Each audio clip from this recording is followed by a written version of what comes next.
Let's go Disneyland! We're at Disneyland!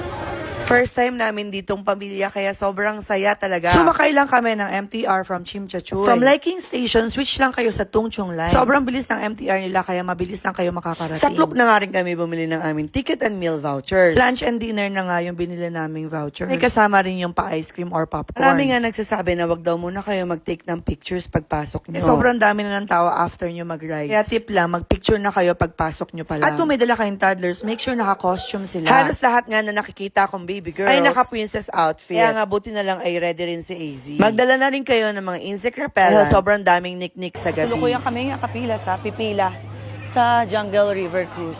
Medyo mahaba yung pila ngayon.